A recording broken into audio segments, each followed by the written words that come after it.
Hi, I'm Dr. Kela Smith, and I'm back on YouTube. And today I want to share with you something that I wish every woman knew. And these are the things that I would focus on if I was trying to get pregnant in the next 90 days. For those of you who are new here, I'm Dr. Kela Smith, and I'm a holistic doctor, and I have a specialty in fertility and hormones. And I also am the CEO and creator of the Hormone Puzzle Society. I also teach other practitioners how to start, build, grow, or scale a fertility coaching practice. And if you've been here for a while, you might recognize me as Coach Kela, and I have furthered my credentials, and I am now Dr. Kela. So today I want to talk to you about the 5 things that I would focus on today if I was trying to get pregnant. And this is the biggest mistake that I see some women making, and they're only focusing on timing. They're watching ovulation and they're tracking their cycle, but they're missing key pieces to their fertility puzzle that are blocking their ability to get pregnant. So that's what we're going to talk about here today, because fertility is more than just timing. It's an intricate puzzle, and if one piece is out of balance, then you are going to have struggles and your overall picture of health is going to be diminished. So if I had 90 days to prepare my body, and this is what I tell my patients to do, this is what I would do. First, focus on blood sugar. If you don't have blood sugar balance, then everything else downstream is going to be affected. This includes your hormone balance, your gut health, your immune system. Everything kind of runs on blood sugar. So make sure you have balanced blood sugar. A few ways to do that is making sure you're eating consistent meals that have a good amount of protein and fat. I find women especially undereat protein and calories. Some even undereat fat. So make sure you have a good balanced meal with every meal. Make sure you're getting enough sleep. Blood sugar can go up and down sporadically if you are undersleeping and over exercising. Make sure you stay adequately hydrated throughout the day, and make sure you limit your consumption of sugar. So that's the first piece, blood sugar. The second piece is gut health.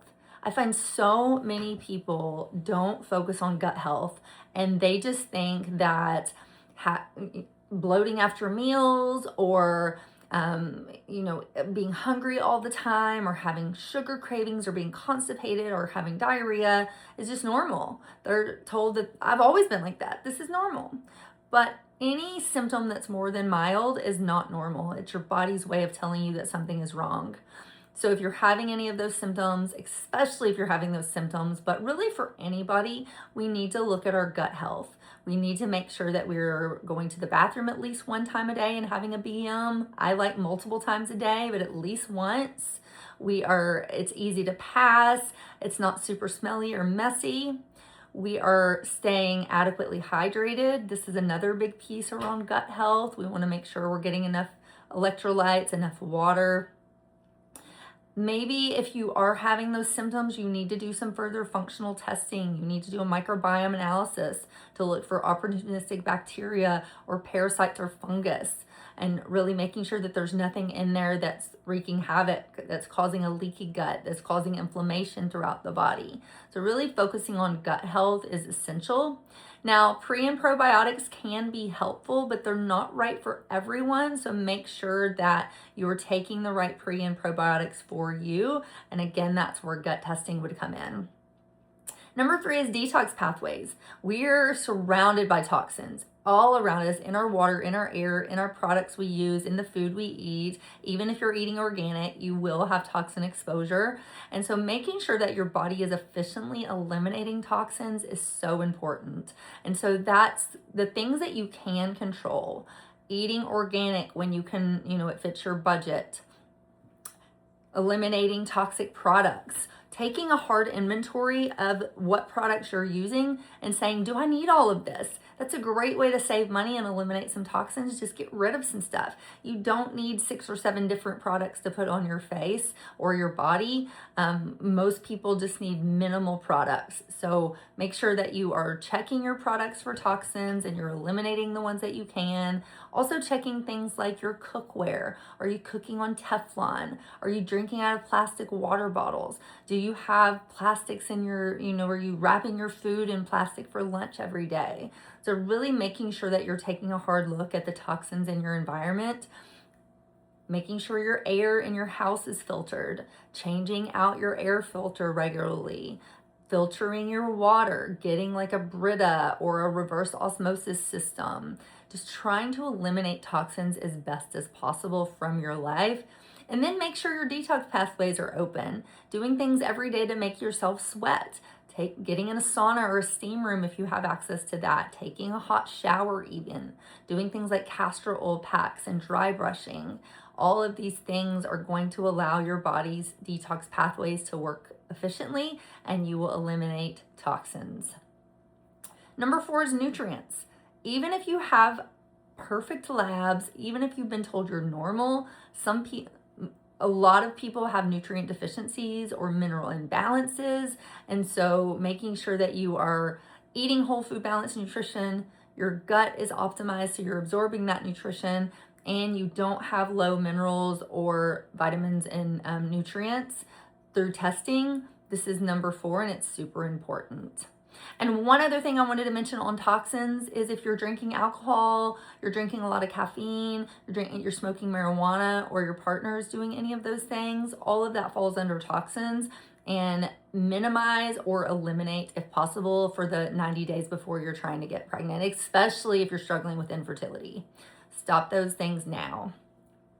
And then number 5, nervous system regulation. We've talked a lot about the physical, but the emotional and mental is also just as important. So doing things to calm your nervous system, deep breathing, walking in nature, putting your feet on land such as grass or sand, and doing things to focus on stress management so that you are living as stress-free a life as possible. Nobody's 100%, but just do the best you can, especially during the 90 days before you're trying to get pregnant. And then number 6 is sleep and recovery. Sleep is so underrated. So many people are undersleeping and overworking, especially in today's society where we are a go, go, go society. So make sure that you are focusing on sleep. You're going to bed and waking up the same time every day and night. You are sleeping deeply, and if you're having trouble falling asleep or staying asleep, figure out the cause of that and get some help around that. Sleep is probably the most important thing that you can do outside of what you eat. So those are my 6 top things that I would do if I was trying to get pregnant in the next 90 days. So just to recap: blood sugar balance, gut health, detox pathways, nutrient status, nervous system regulation, and sleep and recovery.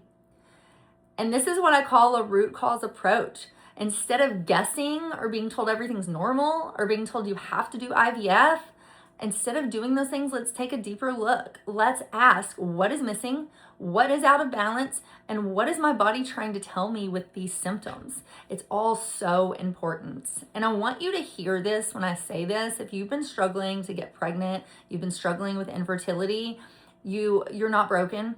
Your body can heal. It will heal if you give it the right pieces and the right raw materials. You just have to figure out what those pieces are. And that's what you need to optimize your body in the next 90 days to get and stay pregnant. So thank you for listening. If you want to hear more from me, I would love if you would hit that subscribe button, leave us a comment, leave us a question. I plan to come on here. This is our new initiative for 26. And so I want to make sure you get your questions answered. I also go way deeper with all of these topics in my latest book, Solving Your Infertility Puzzle. You can see that right behind me. So grab a copy on Amazon. If you love it, leave us a review. I also have a podcast, the Hormone Puzzle Podcast. And if you're a practitioner listening to this video or you want to become one, I have a new podcast that's launching in May of 26 called Fertility Coaching Mastery Podcast. So check that out. And as always, if you are looking for personalized support, you can visit our website and book a call with me right on the home screen. I do telehealth and I see clients and patients worldwide.